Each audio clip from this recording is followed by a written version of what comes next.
तो ज़्यादातर स्टोरीज़ में एक सांप को एज अ ईविल और कनिंग क्रिएचर दिखाया जाता है, पर इस स्टोरी में स्नेक की लॉयल्टी और उसकी फियरसम स्ट्रेंथ को दर्शाया गया है। आज हम लोग बात करने वाले हैं सरपेंट हाशिरा की, जिसकी लाइफ एक मिस्ट्री सी लगती है और जिस हिसाब से वो बिहेव करता है उसे देख के लगता है कि वो एक हार्टलेस पर्सन है।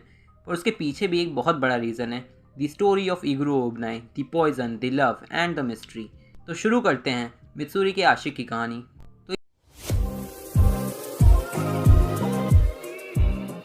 तो ईगरो ओबनाई एक अमीर घराने का लड़का होता है, पर उसकी लाइफ कोई रेनबोज और सनशाइन से भरी नहीं होती, या फिर मैं कहूँ उसकी लाइफ अनंत अंबानी जैसी नहीं थी, क्योंकि उसकी फैमिली एक कल टाइप थी और एक डीमन को पूछती थी, और वो डीमन ईगरो की फैमिली को अमीर बनाने के बदले में उनकी फैमिली के बच्चों को खाती थी, जिसका बलिदान ईगरो की फैमिली खुशी खुशी कर देते थे पैसों के चलते। और इसीलिए उनकी फैमिली में कोई मेल चाइल्ड पैदा ही नहीं होता था, और करीब 370 सालों के बाद उनके घर में एक लड़का जन्म लेता है, ईगरो ओबनाई।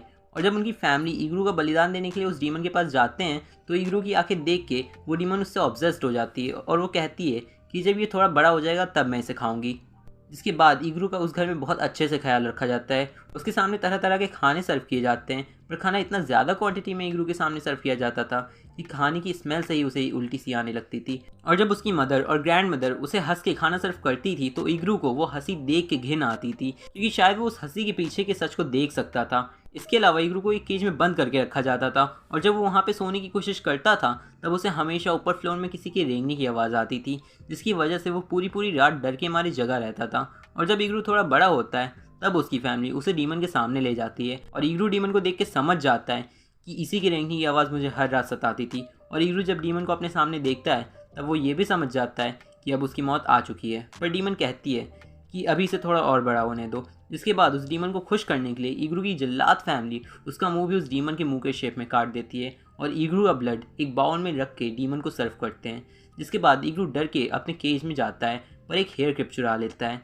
और उसे हमेशा इस बात का डर रहता था कि कहीं उस डीमन या फिर मेरी फैमिली को पता न चल जाए कि मैं भागने की कोशिश कर रहा हूँ। और उसे कंफर्ट करने के लिए ईगरू का एक लौता दोस्त कबूरा मारू, जो कि भटक के उसके केज में आ गया होता है एक बारी, और तब से ईगरू और वो स्नेक हमेशा साथ में रहते हैं और बहुत अच्छे दोस्त बन जाते हैं। फिर एक दिन ईगरू का प्लान काम आ जाता है और वो घर से भागने में कामयाब हो जाता है, पर वो डीमन ईगरू का पीछा करती है उसे मारने के लिए। पर तभी वहाँ पे फ्लेम हाशिरा, जो कि उस टाइम के पिलर होते हैं डीमन स्लेयर कॉर्प्स के, क्यूजिरो रेनगोकू के पापा शिनजुरो रेनगोकू, जो कि ईगरू को बचा लेते हैं। और जब वो ईगरू को उसके घर ले जाते हैं तो वहाँ पे उसकी कज़न उसे बुरा भला सुनाती है और कहती है कि तुम्हारी वजह से मेरी फैमिली के 50 लोग मारे गए हैं, और ईगरू को मारने के लिए आगे बढ़ती है। पर रेनगोकू उसे रोक लेता है और ईगरू को बचा लेता है। पर ईगरू को समझ में नहीं आ रहा होता है कि इसमें उसका क्या दोष है, वो ये सारी बातें क्यों सुन रहा है। उसकी फैमिली थी जिसने डीमन के साथ डील की थी, और फिर रेनगोकू उसे अपने साथ ले जाता है और डीमन स्लेयर कॉर्प्स में शामिल करवाता है। जिसके बाद ईगरू बनता है एक सरपेंट हाशिरा, और काफ़ी डीमंस को मारने के बाद भी, काफ़ियों को बचाने के बाद भी, वो खुद को उन 50 लोगों की मौत के लिए जिम्मेदार मानता था। और इसी गुस्से में वो कसम खाता है कि उसे इस पाप से तभी छुटकारा मिलेगा जब वो मुजान को मार देगा। हमें ईगरू का अपीयरेंस सबसे पहले हाशिरा मीटिंग में दिखता है, जिसमें वो पेड़ पे बैठा होता है और कहता है कि मुझे ये समझ में नहीं आ रहा कि गियो तोमियो इतना मज़े में क्यों टहल रहा है, क्योंकि क्राइम तो उसने भी किया है, एक डीमन स्लेयर को डीमन के साथ रहने वाली बात को छुपा के। अब सोचना ये है कि गियो को क्या सज़ा दी जाए, जो कि ईगरू के पर्सपेक्टिव से देखोगे तो सही है, क्योंकि अगर किसी कंपनी का एम्प्लॉय बाहर के किसी इंसान की हेल्प कर रहा है जो कि कंपनी को हार्म कर सकती है, तो उस एम्प्लॉय को सज़ा मिलनी चाहिए। और इस सिचुएशन में ग्यू वही एम्प्लॉय है। और जब तांजीरो कहता है कि नेजुको कभी किसी इंसान को नहीं मारेगी, तो ईगरू कहता है कि अगर उसने कभी मारा भी तब भी तुम उसे कभी चोट नहीं पहुंचा पाओगे, उसे बचाने की कोशिश करोगे, और ऐसा कभी नहीं हो सकता कि एक डीमन किसी इंसान को ना खाए। और वैसे भी मुझे डीमन से बहुत नफरत है, तो मैं इस लड़की को जिंदा नहीं रहने दे सकता। और ऐसा ईगरू अपने पास में हुए इंसिडेंट की वजह से कहता है। पर तभी वहाँ पे सनीमी आता है और नेजुको को टॉर्चर करता है, और ईगरू तांजीरो को अपनी एल्बो से दबा देता है। पर तभी ग्यू ईगरू का हाथ तांजीरो की पीठ से हटाता है, जिसके बाद मास्टर कगाया इंटरफेयर कर देते हैं। इसके बाद हमें ईगरू म्यूजान ट्रेन मूवी के आखिरी में दिखता है, जहाँ पे उसे रेनगोकू की डेथ का पता चलता है, जिसे सुन के ईगरू शॉक रह जाता है। उसे यकीन नहीं होता कि एक फ्लेम हाशिरा की डेथ हो गई, क्योंकि एक टाइम पे उसे खुद एक फ्लेम हाशिरा ने बचाया होता है। और इस सीन में ईगरू ओबनाई ग्रीफ का एक स्टेज, जिसे डिनाइल कहते हैं, वो भी शो करता है। इसके बाद हमें ईगरू फिर से एंटरटेनमेंट डिस्ट्रिक्ट आर्क के एंड में दिखता है, जहाँ पे वो पूरी फाइट खत्म होने के बाद आता है।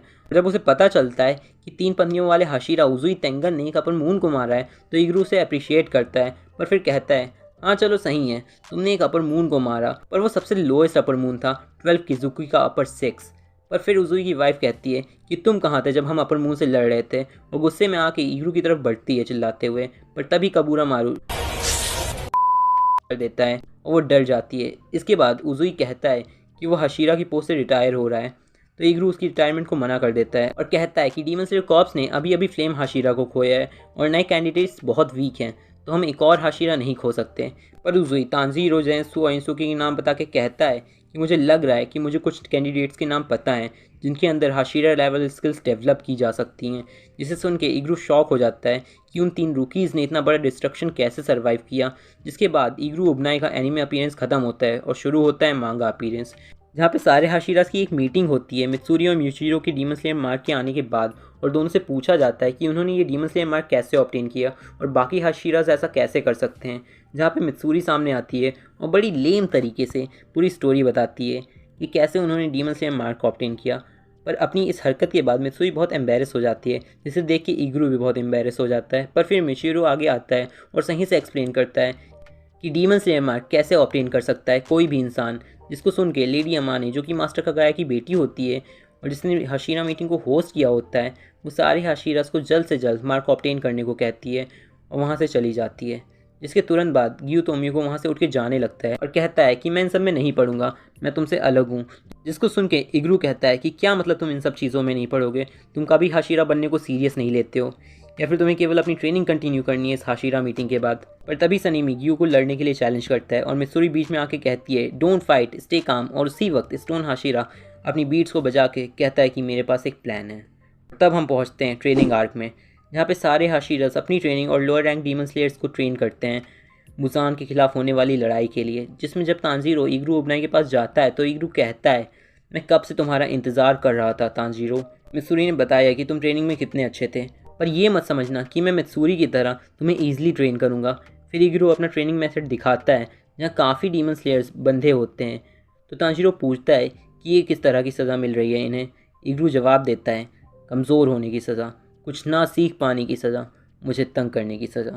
फिर आगे तांजीरो को पता चलता है कि उसे बिना किसी को टच किए ईगरू को हिट करना है, और अगर तांजीरो ऐसा कर लेता है तो वो ट्रेनिंग कंप्लीट कर लेगा। और काफ़ी अटैम्प्ट्स के बाद वो बस ईगरू की हाउरी को टच कर पाता है, जिसको देख के ईगरू कहता है कि तुम्हारी ट्रेनिंग मेरे साथ पूरी हुई। और हाँ, एक और बात, मित्सुरी से दूर रहना। जिसके काफ़ी समय बाद मुजान का अटैक होता है और मुजान अपना पूरा इन्फिनिटी कैसल वहाँ पे लेके आता है। और जब सारे हशीरास इन्फिनिटी कैसल में कैद हो जाते हैं तो वहीं पे हम मित्सुरी और ईगरू को भी एक साथ देखते हैं, जहाँ पे ओबनाई अपनी सर्पेंट ब्रीथिंग की 5th फॉर्म यूज़ करता है और कांडोजी को बचा लेता है। इसको देख के मित्सुरी बहुत इम्प्रेस हो जाती है। पर इसके बाद उसका सामना होता है अपर मून 4 से, जो कि हंतेंगू की रिप्लेसमेंट नाकीमी दी बीवा लेडी होती है, जो कि पूरा इन्फिनिटी कैसल कंट्रोल कर रही होती है। पर मित्सुरी उसे देख के जैसे ही उस पर अटैक करती है तो वो कैसल को मूव करके उसे नीचे गिरा देती है। पर तभी उसे ईगरू बचा के उसे कहता है कि हमें नहीं पता कि हमारा ओपोनेंट कितना स्ट्रांग है और क्या क्या कर सकता है, तो पहले देखो, ऑब्जर्व करो, फिर अटैक करो। इसके बाद मित्सुरी को रियलाइज़ होता है कि नाकीमी की blood demon art infinity castle को अपनी विल पे मूव कर पाना है, तो वो उस पर अटैक करती है और कहती है कि मैं सेम ट्रिक में दोबारा नहीं फंसूंगी। पर वो फंस जाती है और तभी नाकीमी पे ईगरू भी अटैक करता है, पर फेल हो जाता है और दोनों अपर मून 4 नाकीमी के हाथों मारे जाते हैं, ऐसा मुजान को लगता है। पर तमायो के साथ का डीमन, जिसका नाम यूशिरो होता है, वो उनकी हेल्प करता है और नाकीमी का दिमाग कंट्रोल कर लेता है, ताकि मुजान को ऐसा लगे कि 2 पिलर्स मारे गए हैं डीमन स्लेयर कॉर्प्स के। पर तभी छप्पर फाड़ के मित्सुरी आती है और दूसरी तरफ से ईगरू आता है, जो कि तांजीरो को बचाता है और कहता है कि लड़ाई से दूर रहना, वरना तुम हमें स्लो कर दोगे। पर तभी मुजान अपर मून 4 नाकीमी को जान से मार देता है, क्योंकि उसका माइंड कंट्रोल हो गया होता है और वो किसी काम की नहीं होती। जिसके बाद पूरा इन्फिनिटी कैसल तबाह हो जाता है और सारे हशीरास और मुजान एक खुले आसमान में होते हैं। पर दिक्कत ये होती है कि सूरज उगने में अभी बहुत टाइम होता है और मुजान को केवल सनलाइट ही मार सकती थी, जिसकी वजह से सारी हशीरास को मुजान को सूरज उगने तक का रोक के रखना था। जिसके दौरान तांजीरो मुजान के पॉइजन से इंजर्ड अलग पड़ा होता है। मित्सुरी अपना एक हाथ खो देती है, जिसके तुरंत बाद ईगरू उसे बचा के फाइट से दूर ले जाता है और खुद फाइट में एंटर करता है। इस वक्त उसे मित्सुरी का बदला लेना था। जिस स्टेज में ईगरू मुजान को मारता है वो देखने वाली होती है। इस दौरान वो अपनी स्वॉर्ड को भी ब्राइट रेड कर लेता है। तभी ग्यूमी उसे कहता है कि ईगरू ट्रांसपेरेंट वर्ल्ड में देखो। तभी ईगरू केवल कुछ सेकंड के लिए मुजान के इंटरनल ऑर्गन्स और उसकी फिजियोलॉजी को देख पाता है। पर मुजान का एक पावरफुल अटैक और सारे हशीरास दूर गिर जाते हैं। पर तभी तांजीरो को होश आता है और वो सन ब्रीथिंग का यूज़ करके मुजान को अच्छी टक्कर देता है। पर एक अटैक जैसे ही तांजीरो को हिट करने जा रहा होता है मुजान का, तभी ईगरू आके उसे बचा लेता है। पर तांजीरो ईगरू से कहता है कि आपको काफ़ी इंजरी आई है। तो ईगरू कहता है कि मेरी राइट आई फूट गई है और मेरी लेफ़्ट आई का विजन वैसे भी बहुत कमज़ोर है। तो तांजीरो कहता है कि आप चिंता मत करो, मैं आपको गाइड करूँगा। पर ईगरू कहता है उसकी कोई ज़रूरत नहीं है, मेरे पास काबूरा मारू है।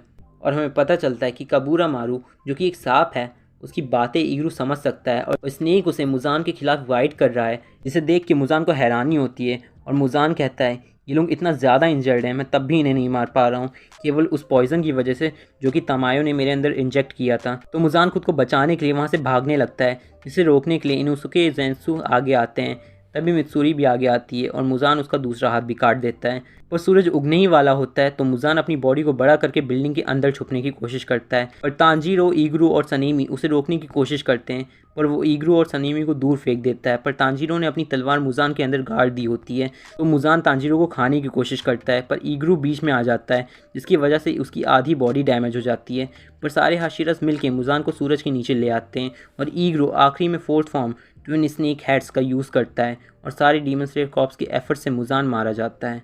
पर फाइट के बाद मित्सुरी ईगरू की गोद में अपनी आखिरी सांसें ले रही है और कहती है कि मैं वर्थलेस थी और मैंने सारे हाशिरास के मुकाबले बहुत कम कंट्रीब्यूट किया। पर ईगरू कहता है ऐसा मत बोलो, तुम कभी यूज़लेस नहीं थी, तुम्हें याद है जब हम पहली बार मिले थे। मित्सुरी कहती हैं हाँ, और मैं ओयाकाता सामा के घर में खो गई थी, पर तुमने मेरी हेल्प की। ईगरू कहता है नहीं, मैंने नहीं, तुमने मेरी हेल्प की थी, क्योंकि जब मैं तुमसे मिला और तुम इतनी छोटी सी बात से खुश हो गई थी, तुम्हारी जैसी स्माइल मैंने कभी नहीं देखी थी। तुम एक हाशिरा बनने के लिए बहुत टफ ट्रेनिंग से गई होगी, पर तुमने उसे अपने चेहरे पे कभी भी झलकने नहीं दिया। मैं जब तुमसे बात करता था तो मैं कंप्लीट सा फील करता था, और बाकी भी ऐसा ही सोचते होंगे। तुमने काफ़ियों को हील किया अपनी प्यारी सी स्माइल से, तो अपना सर ऊँचा रखो मित्सुरी। इतना सब सुन के मित्सुरी रो पड़ती है और कहती है I really love you Iguro san, और कहती है अगर लाइफ में हम दोबारा ह्यूमन बने तो प्लीज़ मुझे अपनी वाइफ बना लेना। जिसके जवाब में ईगरू कहता है बिल्कुल, अगर तुम्हें मेरे जैसे इंसान से कोई दिक्कत नहीं है, और अगली लाइफ में मैं तुम्हें मरने नहीं दूंगा, मैं तुम्हें अपनी आखिरी सांस तक प्रोटेक्ट करूंगा। इसी के साथ लव हाशिरा और सरपेंट हाशिरा की एक दूसरे की गोद में डेथ हो जाती है। ये मित्सुरी और ईगरू दोनों की स्टोरी लग रही होगी, क्योंकि दोनों ही एक दूसरे के पार्ट हैं, तो मैं इनकी स्टोरी अलग अलग ना बता पाता। इसके बाद जब सारे कैरेक्टर्स का पुनर्जन्म होता है तो मित्सुरी और ईगरू साथ में होते हैं as a husband and wife. इसी के साथ ख़त्म होती है कहानी एक और डीमन स्लेयर पिलर की। और आपको 3 फैक्ट बताता हूँ ईगरू के बारे में, पर उससे पहले वीडियो को लाइक कर दो और चैनल को सब्सक्राइब कर दो। तो फैक्ट नंबर 1 है कि ईगरू शुरू से वुमेन से बहुत हेट करता है उसके पास ट्रॉमा की वजह से, और मित्सुरी पहली लड़की थी जिससे उसको प्यार होता है। नंबर 2, ईगरू का एपेटाइट मतलब कि खाना खाना और बिना खाए रहने की क्षमता सबसे ज़्यादा है सारे हाशिरास में, वो बिना खाए 3 दिन तक रह सकता है। नंबर 3 है कि ईगरू का जो मित्सुरी को लेके प्यार था वो लव एट फर्स्ट साइट था, और वो इतना नर्वस हो गया था कि उसकी वजह से काबूरा मारू को भी पसीने आ गए थे और उसने ईगरू को ही काट लिया था। तो अगर वीडियो पसंद आई हो तो लाइक ज़रूर करना यार, क्योंकि अभी चैनल नया है तो रीच चाहिए थोड़ी। बाकी हम लोग क्लोज टू 1 के सब्सक्राइबर हैं, तो अगर सब्सक्राइब कर लो तो मज़े ही मज़े हैं। और ईगरू ने एक और बात बोली थी एक हाशिरा के बारे में कि ही इज़ द स्ट्रॉन्गेस्ट, और वो उस पर भरोसा कर सकता है अपनी जान के लिए। तो अगर दी स्ट्रॉन्गेस्ट हाशिरा गियोमी हिमेजिमा के बारे में नहीं पता तो ये वीडियो चेक करो, सामने जो पॉप हो रही है। बाकी this is hero chat signing off.